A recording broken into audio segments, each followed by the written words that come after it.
Boa noite. Boa noite. Mãe e recém-nascido entre a vida e a morte. Num tiroteio na Baixada Fluminense, uma bala perdida atinge a grávida e o bebê ainda dentro da barriga.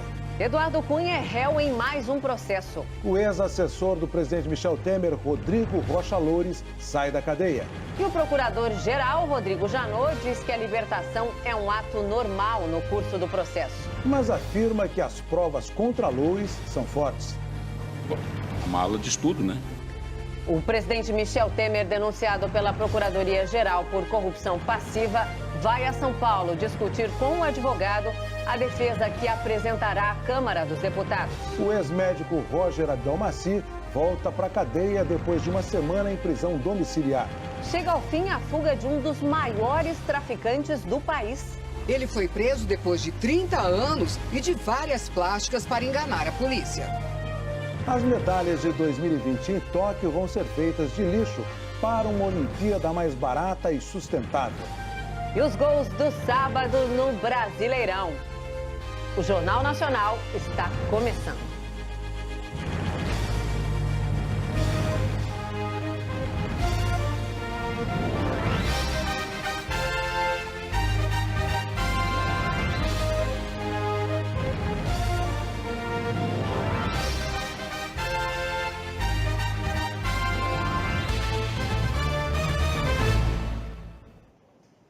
No Rio, mãe e filho estão entre a vida e a morte na UTI, vítimas de uma mesma bala perdida. O bebê ainda estava na barriga da mãe quando foi atingido.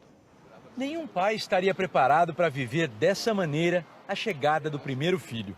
De presente, Clebson pede orações. Pude mexer um pouquinho com ele. Fez uma oração, com certeza, né? Tem que ter. O ultrassom, feito há 2 semanas, mostrava um menino saudável que nasceria de parto normal a qualquer momento nesse início de julho. A criança estava sendo bastante aguardada, bem amada, entendeu? Tudo já estava pronto, o berço já estava armado, enxoval comprado, tudo já organizadinho, o quarto dele todo bonitinho. O nome já estava escolhido, Arthur. Ontem, ele se tornou uma vítima da violência antes mesmo de nascer. A mãe de Arthur, Claudineia Santos Melo, de 29 anos, foi fazer compras no mercado perto da casa dela, numa comunidade no centro de Duque de Caxias, na Baixada Fluminense. Quando voltava para casa, foi atingida por uma bala perdida. O tiro perfurou a região da bacia e atravessou o corpo do bebê na altura dos pulmões. A mãe sobreviveu e Arthur nasceu numa cesariana, uma cirurgia de emergência para salvar 2 vidas. O estado do bebê é o mais grave. O laudo médico diz que o menino ferido por arma de fogo dentro da barriga da mãe respira por aparelhos e sofreu uma lesão de vértebra. Falando em termos de medicina, essa criança está paraplégica. Está lá com a paraplegia de membros inferiores e também nós estamos resguardando esse prognóstico nessas primeiras horas aí, na primeira semana, no primeiro mês. Tudo pode acontecer. A mãe segue internada, mas está consciente. Assim que despertou da cirurgia, ela perguntou pelo Arthur e foi informada de que ele está internado em um outro lugar. O pai divide as atenções o tempo todo entre os 2 hospitais. A cada vez que vê o filho, Clebson busca esperanças na força de um menino que já nasceu sobrevivente. É um guerreiro, né? Com certeza, com certeza. Vai ser. Vai ser o meu futuro. Meu futuro. Agora à noite houve confronto entre policiais e traficantes na favela do Lixão, em Caxias. Em nota, a Polícia Militar do Rio informou que ontem, na hora em que Claudinéia foi baleada, os policiais estavam sendo atacados pelos traficantes, mas não revidaram os tiros. 2 PMs já prestaram depoimento na Polícia Civil, que investiga o caso. Foi preso hoje em Mato Grosso um traficante brasileiro procurado aqui e em vários países. Luiz Carlos da Rocha chefiava uma organização criminosa especializada também em lavagem de dinheiro. E mesmo condenado a mais de 50 anos de prisão, sempre escapou da polícia. Por 30 anos, a polícia procurou Luiz Carlos da Rocha. Conhecido como Cabeça Branca, ele chefiava uma quadrilha suspeita de produzir drogas em países vizinhos e fornecer para as maiores facções criminosas do Brasil, exportando para Estados Unidos e Europa. A estimativa é de que o grupo movimentasse 5 toneladas de drogas por mês. O fato dele ter passado 30 anos trabalhando no tráfico de drogas sem nunca ter sido preso, lhe conferiu a possibilidade de se tornar o embaixador do tráfico. Ele estava na lista de procurados da Interpol. No interior de Mato Grosso, onde foi preso hoje, ele usava o nome de Vitor Luiz de Moraes e era conhecido como um próspero produtor rural. Além disso, ele chegou a fazer cirurgias plásticas para modificar o rosto e foi preciso um laudo fotográfico para identificar que Vitor e Luiz Carlos eram a mesma pessoa. Numa das casas do traficante, que já foi condenado a mais de 50 anos de prisão, os policiais encontraram cocaína e 2 milhões de dólares em espécie. A Justiça Federal determinou o sequestro de bens avaliados em 10 milhões de dólares. Mais de 30 milhões de reais, como fazendas, casas, aeronaves e veículos de luxo. O ex-médico Roger Abdelmaci voltou hoje para o presídio, onde cumpria pena no interior de São Paulo. Foi no banco de trás do carro da polícia que Roger Abdelmaci deixou o prédio onde passou a semana com a mulher e 2 filhos em prisão domiciliar. Chegou pouco depois do meio-dia de volta ao presídio de Tremembé, no interior de São Paulo, onde cumpria a pena desde 2014. Ele está na mesma cela que já dividia com 3 presos numa ala para condenados com problemas de saúde. O estado de saúde de Roger Abdelmaci ganhou os tribunais em outubro do ano passado, quando a defesa pediu à justiça o indulto humanitário, alegando que ele tem problemas graves no coração. A juíza da Vara de Execuções Penais de Taubaté não concedeu perdão, mas sim a prisão domiciliar. O Ministério Público recorreu. O Tribunal de Justiça aceitou os argumentos do promotor e, em decisão liminar, determinou a volta do ex-médico para a cadeia. Um dos argumentos foi o antecedente da fuga. Em novembro de 2010, Abdelmaci foi condenado a 181 anos de prisão pelo estupro de 37 pacientes. O então especialista em reprodução humana dopava e se aproveitava da fragilidade das vítimas. Mesmo assim, conseguiu um habeas corpus do ministro Gilmar Mendes para recorrer em liberdade. Depois disso, sumiu. Só foi recapturado 3 anos e 7 meses depois, no Paraguai, onde levava uma vida de luxo com a mulher e os filhos. Além da gravidade dos crimes e da fuga, o promotor citou a possibilidade do ex-médico estar manipulando o uso dos medicamentos. Em março desse ano, um cardiologista designado pela Justiça examinou Abdelmaci 2 vezes. Na primeira ele estava bem, 15 dias depois piorou. Tem um relato do médico do presídio que ele contou para o médico que ele havia parado de tomar o diurético, é um dos medicamentos. Na decisão, o desembargador José Raul Gavião de Almeida disse que a prisão domiciliar para preso com histórico de evasão só pode ser concedida em caso de absoluta necessidade. Lembrou que Abdelmaci tem condições de ser tratado no sistema prisional e que pode ter manipulado o uso de seus remédios. Os advogados do ex-médico vão recorrer. O ex-assessor do presidente Michel Temer e ex-deputado pelo PMDB, Rodrigo Rocha Loures, deixou hoje a Superintendência da Polícia Federal em Brasília. Ele estava preso desde o dia 3 de junho e antes de ir para casa, Rocha Loures esteve em Goiânia para colocar uma tornozeleira. Rodrigo Rocha Loures deixou a Superintendência da Polícia Federal pouco depois das 10 da manhã. O ex-assessor de Michel Temer ficou 28 dias preso. Loures parece mais magro, está de barba e com cabelos mais grisalhos. Ele foi levado para Goiânia, onde colocou uma tornozeleira eletrônica, porque em Brasília o equipamento está em falta. O uso da tornozeleira é uma das exigências do ministro Luiz Edson Fachin, do Supremo Tribunal Federal, que mandou libertar Rocha Loures. Por volta de 1 da tarde, o ex-assessor da presidência saiu da Casa do Albergado, uma unidade do Complexo Prisional de Goiás, onde ficam os detentos em regime aberto. Segurava um documento referente à instalação da tornozeleira e voltou para Brasília. Às 4 da tarde, sob escolta da Polícia Federal, ele chegou em casa para cumprir as medidas de recolhimento domiciliar determinadas pelo relator da Lava Jato no STF. As medidas restringem a circulação de Rocha Loures. De segunda a sexta, Loures pode sair durante o dia, mas tem que estar em casa entre 8 da noite e 6 da manhã. Nos fins de semana e feriados, ele não pode sair em horário nenhum. A Superintendência Executiva de Administração Penitenciária do Estado de Goiás, que cedeu a tornozeleira, será responsável pelo monitoramento do aparelho. De acordo com a Superintendência, por causa de formalidades, o equipamento não podia ser transferido automaticamente para Brasília. Por isso, Rocha Loures teve que ir para Goiânia.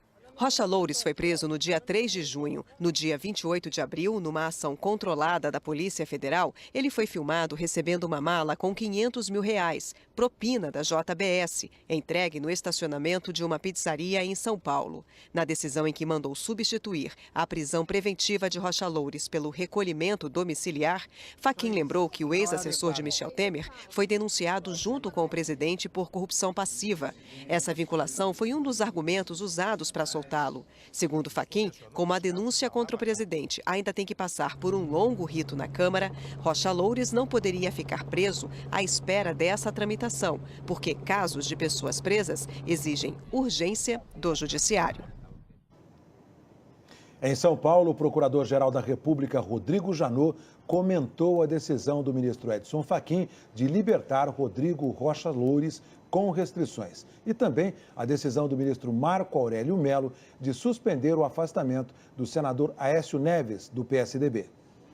Rodrigo Janot falou à jornalista Renata Lopretti num painel do Congresso da Associação Brasileira de Jornalismo Investigativo sobre os desafios do combate à corrupção. Primeiro comentou as últimas decisões do Supremo Tribunal Federal, a libertação do deputado Rocha Loures e a devolução do cargo ao senador Aécio Neves. No caso do senador, houve o afastamento do mandato, porque o relator entendeu que isso era uma cautelar suficiente para fazer cessar a atividade, que estamos investigando, enfim.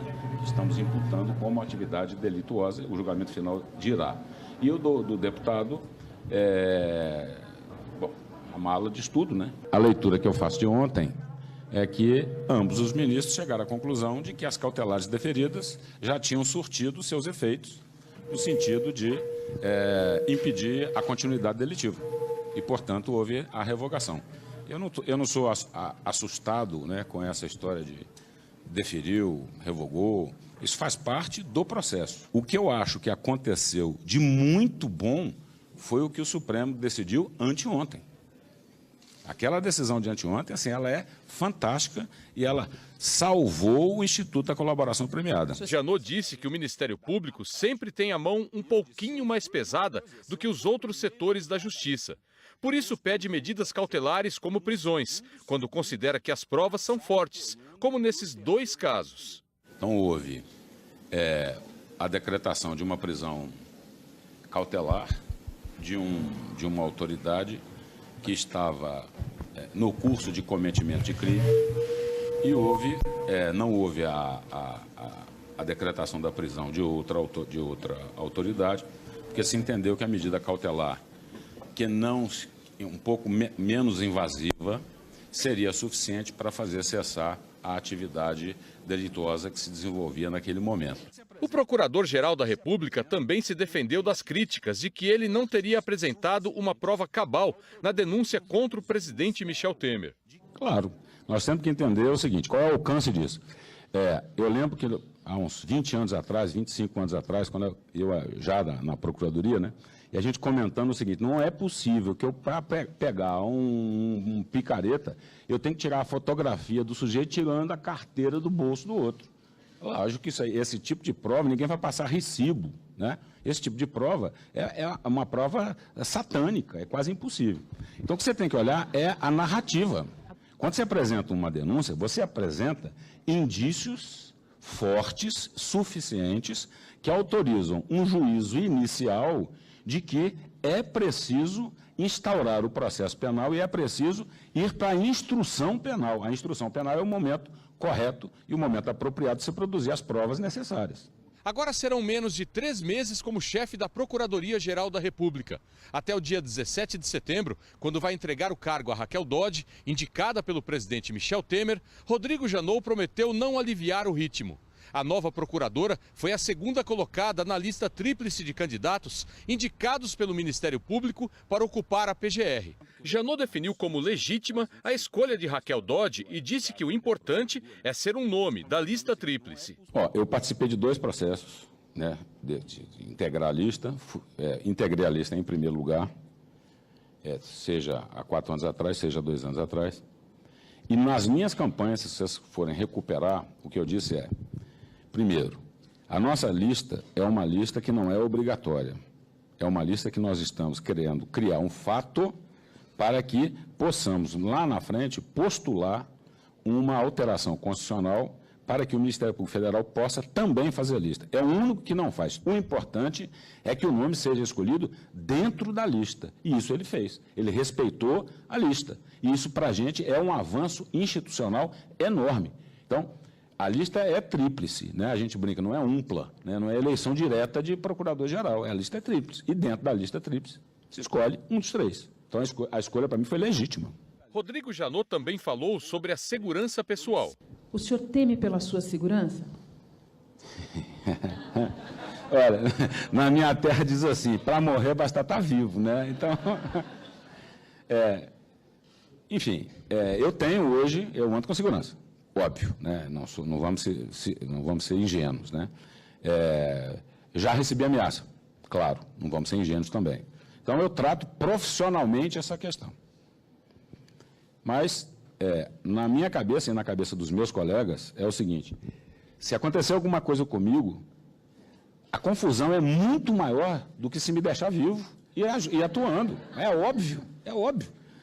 Então, a gente brinca, eles têm que estar rezando para eu não escorregar no sabão do banheiro e bater a cabeça na banheira. Eles têm que estar rezando para isso. Então, assim, todo dia de manhã, olha, que encolhe-me, que ele vai dormir em casa sem problema e tal, não sei o quê. Então, temer, eu não temo. Agora, eu trato profissionalmente a questão. O presidente Michel Temer se reuniu hoje com o advogado dele em São Paulo para tratar da defesa na denúncia por corrupção passiva. É neste ponto do aeroporto de Congonhas que o avião presidencial sempre fica quando o presidente está em São Paulo. Mas hoje, ele só foi visto neste local depois que Michel Temer já tinha desembarcado a 35 quilômetros dali, no Aeroporto Internacional de Guarulhos, por volta das 10h30 da manhã. A movimentação do presidente foi intensa, mas discreta. Temer seguiu para o escritório que mantém na Zona Sul e depois foi para a casa do advogado, Antônio Cláudio Maris de Oliveira.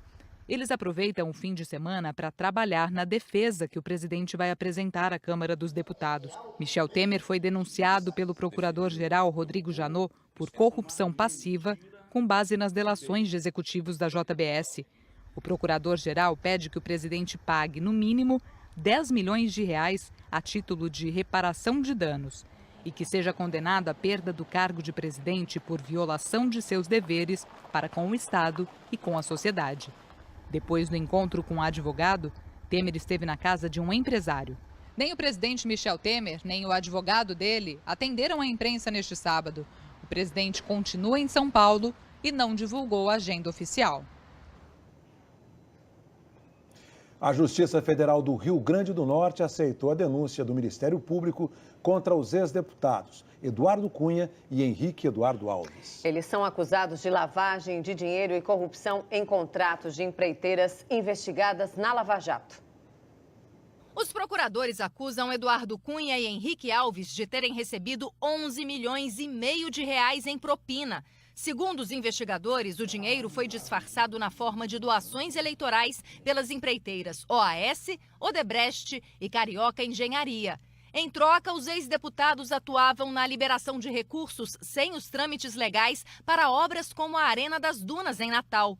No ano passado, o Tribunal de Contas do Estado apontou que só na obra da Arena o sobrepreço foi de 77 milhões de reais. O juiz federal Francisco Eduardo Guimarães recebeu integralmente a denúncia. Os procuradores dizem que havia um esquema criminoso dividido em 3 núcleos. O político, operado por Eduardo Cunha e Henrique Alves, que estão presos, O econômico, por Léo Pinheiro, da OAS, que também está preso, e Fernando Reis, da Odebrecht, que hoje é delator na Lava Jato, e o da lavagem do dinheiro, administrado por Fred Queiroz e Arturo Arruda Câmara, ambos ligados a Henrique Alves e que estão em liberdade. No despacho, o juiz afirma que há fartos indícios de crimes e, por isso, os 6 viraram réus. E diz que Eduardo Cunha e Henrique Alves devem permanecer na cadeia porque as investigações apontam que eles têm muita influência política, inclusive nos tribunais da Justiça. A Odebrecht declarou que está colaborando com a Justiça e que já reconheceu seus erros, pediu desculpas e está comprometida em combater a corrupção. Os advogados de Henrique Eduardo Alves e de Arturo Arruda disseram que agora vão ter oportunidade de provar que as acusações são infundadas. A OAS, a Carioca Engenharia e as defesas de Fred Queiroz e de Fernando Reis não quiseram se manifestar. A defesa de Eduardo Cunha afirmou que a denúncia é um emaranhado desconexo de fatos, desacompanhados de provas. Nós não conseguimos contato com o advogado de Léo Pinheiro. A seguir, o adeus sem fronteiras ao líder que unificou a Alemanha. E chega ao fim a espera de um mês pelo show da cantora Ariana Grande, em São Paulo.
Líderes mundiais prestaram uma homenagem inédita na sede do Parlamento da União Europeia, em Estrasburgo, ao ex-chanceler alemão Helmut Kohl, que morreu há 2 semanas. Ele foi cremado hoje. Helmut Kohl foi um dos responsáveis pela reunificação da Alemanha. O primeiro funeral de Estado europeu. Uma cerimônia sem precedentes. No Parlamento Europeu, em Estrasburgo, líderes do mundo todo discursaram ao lado do caixão do ex-primeiro-ministro alemão, coberto pela bandeira do bloco que ajudou a expandir. Helmut Kohl ficou no poder entre 1982 e 1998. Em plena Guerra Fria, discutiu com comunistas e capitalistas. Diante da queda do muro que separava as 2 Alemanhas, juntou pedaços. Foi o arquiteto da reunificação do país e da integração da União Europeia. Hoje, a primeira-ministra alemã admitiu que divergências a afastaram do mentor, mas ressaltou que a atual geração tem o dever de preservar o legado de união deixado por Kohl. Ihr Vermächtnis zu bewahren. O ex-presidente americano Bill Clinton fez uma homenagem emocionante e disse que todos nós um dia estaremos num caixão como esse. E o único legado que podemos deixar é um futuro melhor para os nossos filhos e a liberdade para que eles façam suas próprias escolhas, incluindo os próprios erros. Helmut Kohl, que tanto defendeu a integração, teve uma despedida sem fronteiras. Da França, o caixão seguiu para a Alemanha, para o último adeus. 1.500 convidados lotaram a Catedral de Speyer para se despedir de um homem que, ainda em vida, entrou para a história.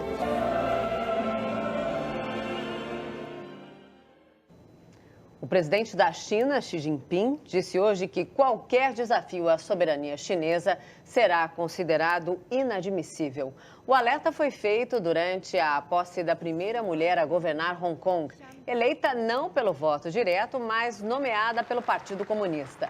A cerimônia aconteceu num dia simbólico. 20 anos atrás, o território deixou de ser uma colônia britânica e voltou às mãos da China. Mas as celebrações também registraram tensões, com novos protestos por democracia. 9 ativistas acabaram presos. O governo fez questão de exibir uma festa milionária, uma queima de fogos de 23 minutos que custou $1,5 milhão. Finalmente, depois de quase um mês acampados, milhares de fãs estão assistindo ao show da cantora Ariana Grande em São Paulo. Uma multidão aguardava a abertura dos portões da Arena Palmeiras, em São Paulo, onde acontece o espetáculo, que começou agora há pouco. Esses jovens montaram um acampamento e se revezavam para assistir à turnê mundial da cantora norte-americana, que foi 4 vezes indicada ao Grammy. A segurança foi reforçada depois do atentado de maio, no show de Manchester, na Inglaterra, onde 22 pessoas morreram e dezenas ficaram feridas. E amanhã, 2 reportagens exclusivas do Fantástico denunciam a corrupção policial no Rio de Janeiro e em São Paulo. Esta semana aconteceu a maior operação contra policiais militares bandidos da história do Rio de Janeiro. E tudo começou com a delação deste homem, que falou com exclusividade ao Fantástico. Alguns policiais, eles não só tinham o contato dos traficantes, como faziam questão de falar com os mesmos. Depois, se tu não mandar o dinheiro tal hora, eu vou entrar aí. Em São Paulo, um investigador do Departamento de Narcóticos avisa um traficante da Cracolândia que a polícia está chegando. É agora cedo. Vamos agora. A luta contra o crime no céu do Brasil. Uma simulação do que acontece quando a Força Aérea Brasileira detecta um avião suspeito no ar. E o registro real do momento em que um caça da FAB dá o alerta e dispara contra um avião que pode ser de traficantes. Se a partir deste momento não forem cumpridas as ordens da Defesa Aérea Brasileira, o armamento será utilizado contra a sua aeronave. Imagine você no meio de uma das maiores festas de São João do Brasil. E agora veja em 360 graus. É fantástico, é amanhã, é depois do Faustão. Você vai ver. A seguir, os 25 anos da Conferência da ONU, que despertou a consciência ambiental no planeta. E o esforço de Tóquio para fazer uma Olimpíada sustentável e economizar.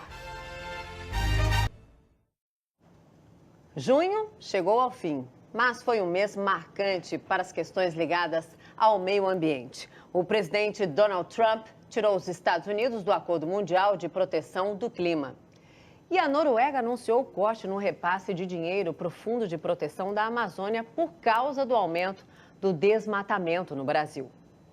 Numa coincidência triste, foi o mês em que a Conferência das Nações Unidas, que reuniu representantes do mundo inteiro no Rio de Janeiro para discutir o futuro da saúde ambiental do planeta, completou 25 anos.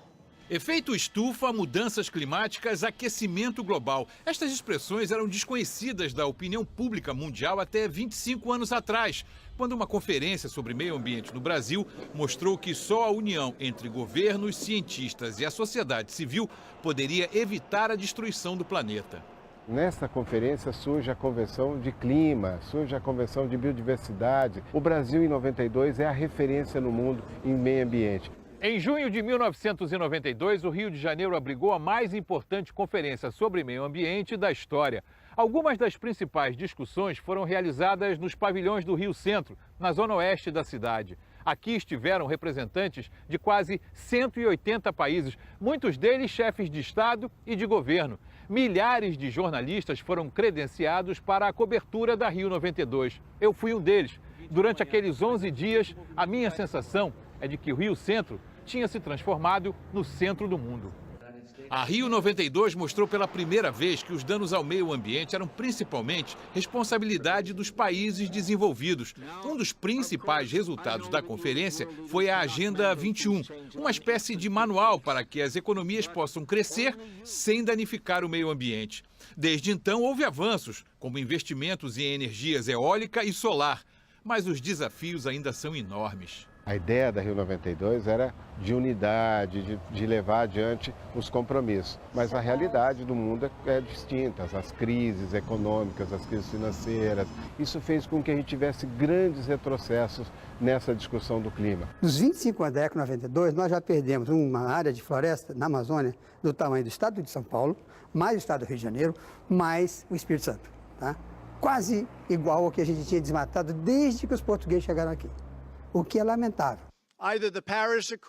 Recentemente, o presidente Donald Trump decidiu retirar os Estados Unidos do Acordo de Paris, um desdobramento da Rio 92 com metas para a redução do aquecimento global. Especialistas afirmam que a mobilização em defesa do meio ambiente pode aumentar. Tantos estados norte-americanos que integram a federação, como Califórnia ou Nova York, como as próprias empresas, como o Congresso, estão se mobilizando para cumprir as metas acordadas pelos Estados Unidos. Ele testou o seu limite e ele vai enfrentar a resistência ao teste que ele propôs. O meio ambiente é uma preocupação também no Japão. Daqui a 3 anos, atletas do mundo inteiro se reúnem no Japão para a maior festa do esporte. O correspondente Márcio Gomes mostra o esforço de Tóquio para fazer uma Olimpíada mais barata e sustentável. O sonho olímpico japonês começa na sede do governo de Tóquio. Aqui encontramos a família Onsen, dando uma forcinha aos Jogos de 2020. Pai, mãe e filha reuniram telefones celulares antigos, 13 ao todo, e os entregaram para a reciclagem. A campanha começou em fevereiro e, reaproveitando os metais dentro de cada equipamento, o comitê organizador promete fazer todas as 5.000 medalhas que serão distribuídas na competição. É um jeito de evitar lixo e colaborar com o orçamento dos Jogos. Esse é o espírito dos japoneses hoje. Apoiam o evento, mas estão preocupados com os gastos. A preparação já está sendo tocada em diversos pontos da capital japonesa, mas com mudanças em relação ao projeto vencedor da disputa em 2013. Na proposta original, seriam jogos compactos. Grande parte das competições ficaria na região da Baía de Tóquio, a 8 quilômetros da Vila Olímpica. Isso não será mais possível, ficou caro e provas como o iatismo foram transferidas da Bahia para outro ponto do litoral japonês, quase 60 quilômetros da vila. Só com essa troca, a economia pode chegar ao equivalente a mais de 900 milhões de reais. Uma das mudanças mais significativas foi aqui, onde homens e máquinas já trabalham na construção do futuro Estádio Olímpico de Tóquio. O projeto antigo já estava pronto, as obras prestes a se iniciar, quando os japoneses acharam tudo grandioso demais e decidiram recomeçar do zero. Só por causa disso, garantiram uma redução no preço final de cerca de 3 bilhões de reais. A organização afirma que as mudanças não vão prejudicar os atletas ou a competição. E a preocupação foi evitar o desperdício. Mas a porta-voz do comitê organizador destaca: como teremos competições fora de Tóquio, o deslocamento do público será um desafio. Mas já estamos trabalhando nisso, diz Hikariku Ono. Houve uma redistribuição dos custos entre o comitê organizador e os governos federal, de Tóquio e das províncias que receberão competições. O objetivo é criar um limite para os gastos, que não passem dos 47 bilhões de reais, cerca de 14 bilhões de dólares, para que a família Onsen tenha apenas motivos para sorrir e torcer em 2020.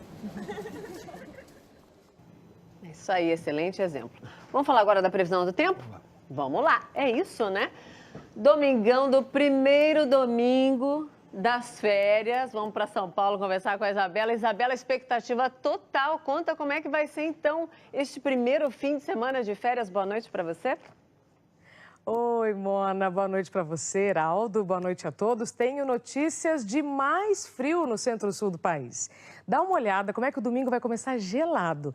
Olha só, previsão de 7 graus em Porto Alegre, 14 em Campo Grande e 12 em Brasília. Aí para você se programar, veja só, mesmo quando o sol aparecer, as temperaturas não sobem tanto, especialmente na faixa leste. Máxima, hein? Não é mínima, de 13 graus em Curitiba, 16 em São Paulo. No centro-norte do país, as temperaturas continuam continuam quentes. Destaco, então, os 35 graus aqui de Palmas. Aí, desse calorão, eu volto a falar de frio, porque está mantida a previsão de neve a partir da tarde nos pontos mais altos do Pico das Agulhas Negras, no Rio de Janeiro, no Parque Nacional do Itatiaia, e também de geada, tá? Na Serra Gaúcha e na fronteira com o Uruguai, nessa próxima madrugada, Mona. Então é domingo com frio e com chuva, é isso, Isabela? Com chuva, Mona Lisa, especialmente no Nordeste, então a chuva continua. Pode chover até 50 milímetros em Alagoas, veja só.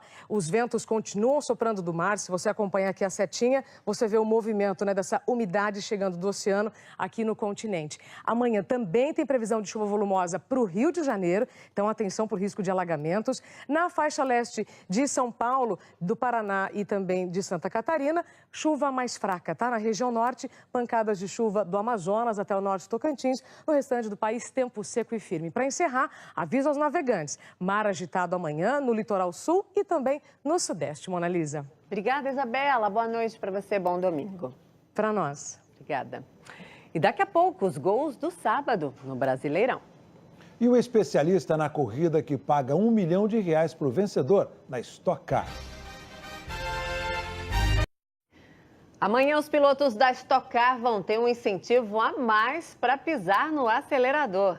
R$1 milhão.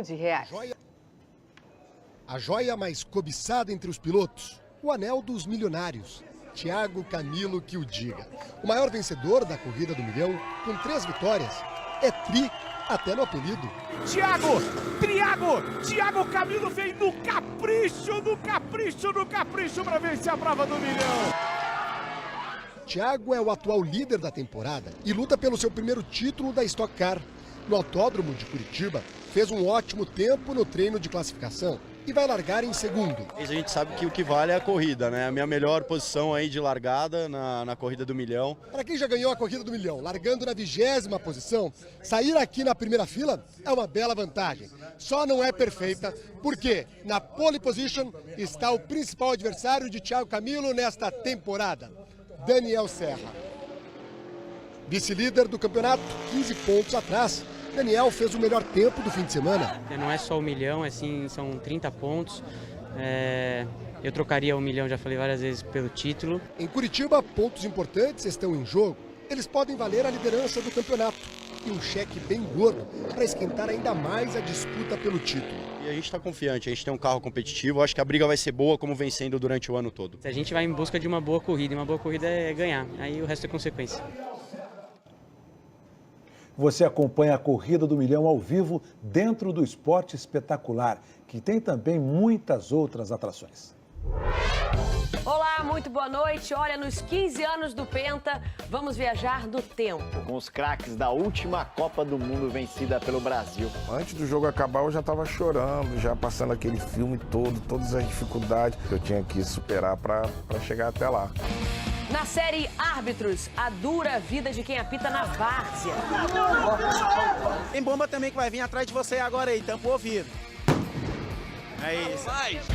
O craque Diego do Flamengo abre a sua casa. Galera, tá sensacional, espero que gostem. E a surfista Maia Gabeira encara uma aventura no céu da Califórnia. É amanhã. Logo depois do Alto Esporte. Até lá. O Palmeiras ganhou do Grêmio e subiu para a 3ª posição do Brasileirão. Vamos aos gols, mas começando pela Série B. Em Porto Alegre, na casa do Internacional, Dionis fez o gol da vitória do Boa Esporte, 1-0. Velica marcou o primeiro do Oeste contra o Santa Cruz. No fim do jogo, o goleiro Júlio César do Santa Cruz foi para o ataque tentar o empate. Na sobra, o Fernando Aguiar aproveitou e chutou de antes do meio de campo. Oeste 2, Santa Cruz 0. O Paraná ganhou do Ceará com esse gol do Renatinho, 1-0. Renan Oliveira pegou de primeira e fez América Mineiro 1, Brasil de Pelotas 0. O segundo foi nessa cobrança de falta linda do Pará. E Bill ainda fez mais um, América Mineiro 3, Brasil de Pelotas 0. Pela Série A, Rafael Veiga cruzou e Machado de carrinho mandou para o próprio gol. Gol contra do Machado, Palmeiras 1, Grêmio 0, placar final. Everaldo perdeu o pênalti, mas no rebote Andrigo apareceu e mandou pro gol. Atlético Goianiense 1, Santos 0. O empate saiu nesse chute do Thiago Maia, 1-1 placar final. Amanhã o Futebol na Globo começa às 4 da tarde pelo horário de Brasília. O Jornal Nacional termina aqui. Uma ótima noite para todos nós. Boa noite e um ótimo domingo.